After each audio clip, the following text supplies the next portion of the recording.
Olá a todos, eu espero que estejam bem, né? Todos sabemos as enormes dificuldades que temos enfrentado. Antes de mais nada, é importante que vocês saibam que esse é um período conturbado, mas que esperamos que passe o mais rápido possível. E até por isso é bastante importante que nós não paremos nossas vidas, que nós, mesmo de quarentena, mesmo em casa, mesmo que estejamos preocupados com nossas vidas, com nossos amigos, nossos parentes. É importante que a nossa vida não pare. E de casa dá para fazer muita coisa, e uma das coisas mais importantes para vocês é continuar estudando. Então aqui nós vamos fazer uma breve revisão do capítulo 2, o capítulo que nós estávamos estudando até aqui. Eu espero que essa aula seja útil a vocês. No final dela, eu estarei deixando algumas atividades. Então, vamos juntos, seremos breves e vamos direto ao ponto, e claro, tentando ao máximo contextualizar com a nossa realidade. É um tema importante, é um tema que nos afeta e é um tema que nós estamos vivendo. População, dinâmica, estrutura e qualidade de vida. Essa é a nossa unidade, a unidade 5, capítulo 2, dinâmica demográfica no Brasil. Nós deixamos bem claro até aqui que a dinâmica demográfica ela obedece, sobretudo, duas linhas importantes: a taxa de natalidade e a taxa de mortalidade.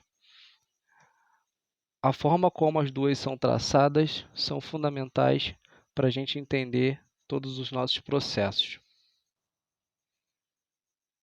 Então, nós vamos ver rapidamente o significado, do crescimento da população brasileira e, em seguida, a estrutura etária da população brasileira, que é um tópico muito importante e contextualizado com o momento que nós estamos vivendo. Em 2015, a população brasileira era de aproximadamente 204 milhões de habitantes. Atualmente, a gente está na casa dos 210 milhões de habitantes. O censo desse ano, o censo de 2020, ele foi suspenso por conta da epidemia, da pandemia, na realidade, e a gente dificilmente vai conseguir atualizar esses dados ainda esse ano.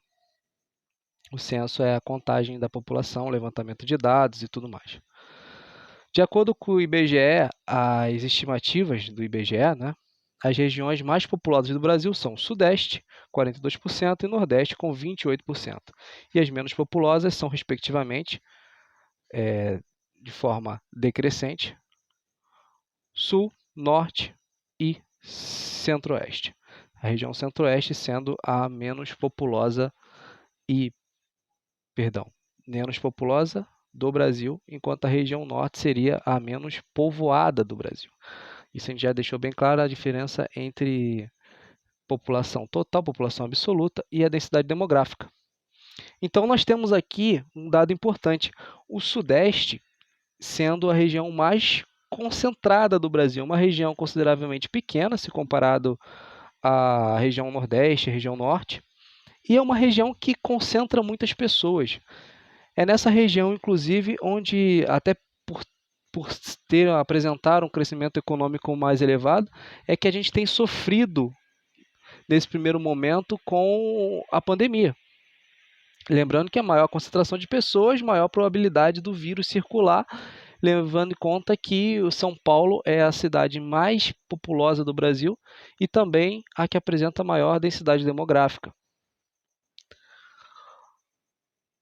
Vamos passando. Aqui nós temos o quantitativo, você consegue encontrar isso no seu livro, tá? No capítulo 2, o crescimento da população brasileira. A população por estado, dados de 2013, como eu falei, o próximo censo, que seria esse ano, foi adiado indefinidamente, a gente não sabe, ainda está indeterminado aí quando será realizado. Mas você consegue observar os estados mais populosos do Brasil. E o ranking ali em São Paulo, em primeiríssimo lugar, com 43 milhões, seguido de Minas Gerais e Rio de Janeiro, que eu considero talvez os pontos mais frágeis do Brasil em relação a essa pandemia que nós estamos vivendo, né? Maior concentração de pessoas, maior quantidade de pessoas que possivelmente vieram do exterior, trazendo o coronavírus para cá. Então, como nós estamos no Rio de Janeiro, nós temos que evitar ao máximo aglomerações. O governo do estado tem bloqueado o acesso à capital, até porque os principais casos, a maior quantitativo de casos tem acontecido na cidade do Rio de Janeiro. Então, se você não tiver obrigação, não tiver que trabalhar, se seus familiares não precisarem trabalhar na cidade do Rio de Janeiro, procure evitá-las ao máximo, ok? Procure evitar ao máximo, porque vai ser consideravelmente o grande centro de transmissão do coronavírus aqui no nosso estado. A nossa população cresceu de forma exponencial a partir da década de 1920. Nós tínhamos a primeira fase da nossa transição demográfica, que nós tínhamos taxas de natalidade e mortalidade muito elevadas. No nosso segundo momento, na década de 1940, a taxa de mortalidade teve uma queda significativa em função dos avanços na área da saúde e saneamento.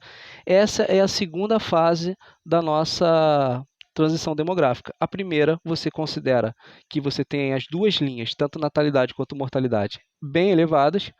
E no segundo momento, há um declínio exponencial da taxa de mortalidade, o que vai gerar um crescimento acentuado da população. Na década de 1960, a taxa de natalidade teve uma queda mais acentuada com o rápido processo de urbanização. Todo o processo de êxodo rural que caminha para uma aproximação das pessoas do ambiente urbano é também um período de emancipação da mulher, a mulher entrando no mercado de trabalho. Então, todos esses processos vão dar um resultado de uma diminuição da natalidade. Então, nós caminhamos já na década de 60 para um declínio e uma chegada à terceira etapa da transição demográfica, que é quando a fecundidade começa também a entrar em declínio. Então, na primeira fase, você tem taxas de mortalidade e natalidade elevadas. Na segunda fase, um declínio da taxa de mortalidade. E na terceira fase, um declínio também da natalidade devido ao processo de urbanização e emancipação da mulher. Aqui nós temos esses dados, a nossa evolução dentro da transição demográfica, começando ali nos anos de 1900 até a projeção de 2020, tá?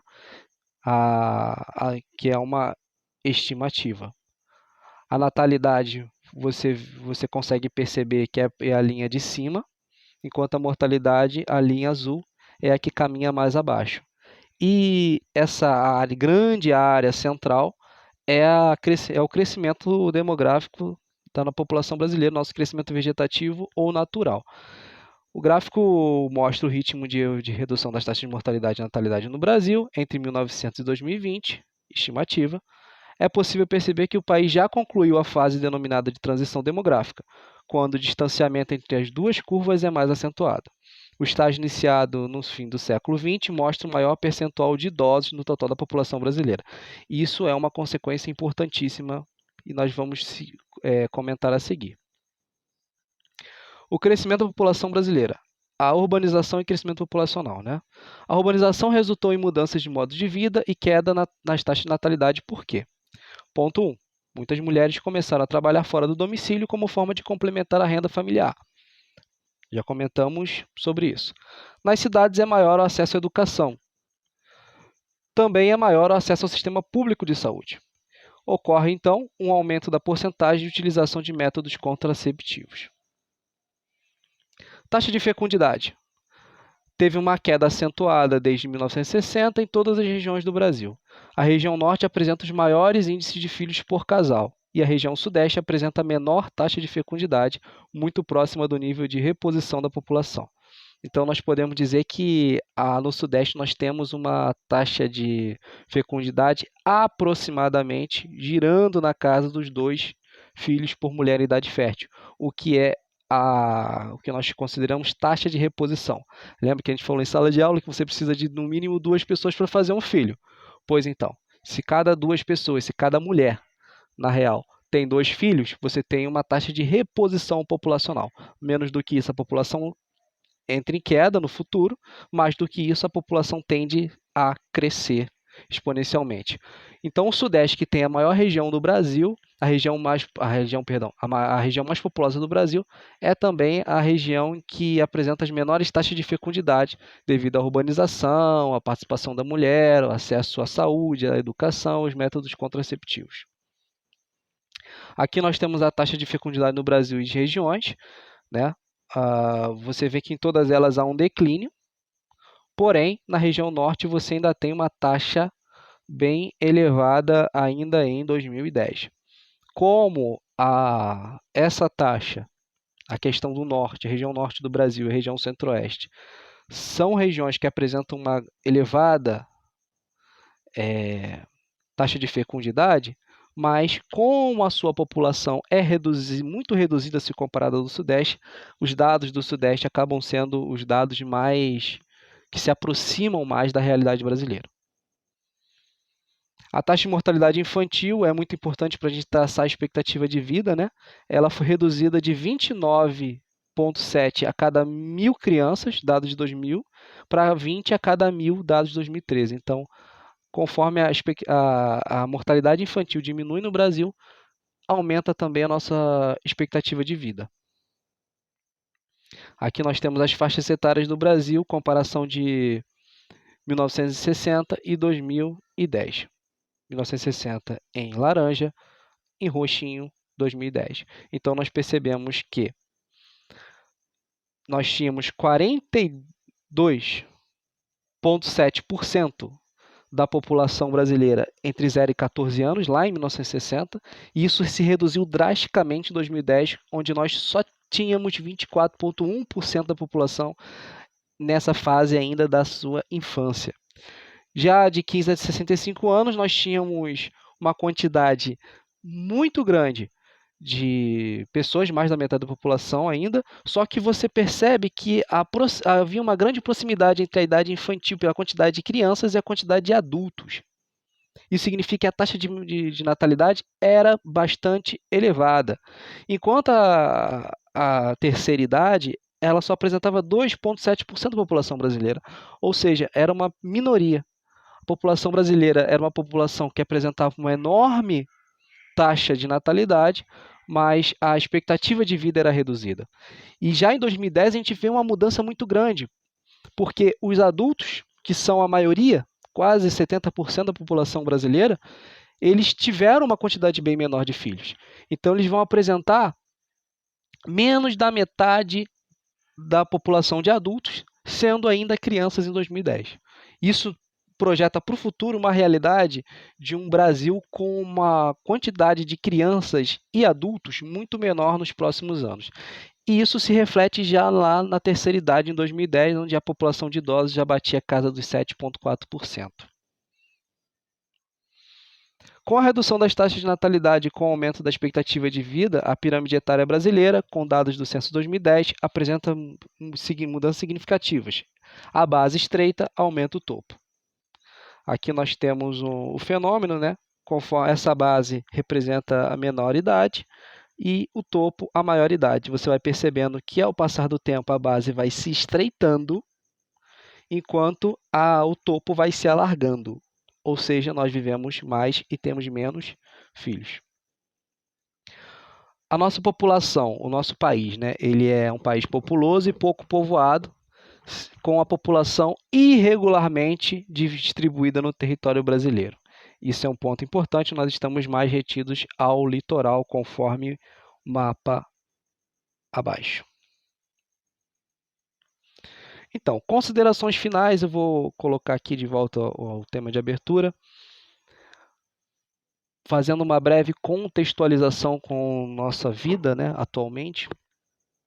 É importante a gente lembrar que uma quantidade maior de pessoas idosas no Brasil também se reflete numa quantidade maior de pessoas hoje que nós temos que cuidar, que nós temos que resguardar. Afinal de contas, o coronavírus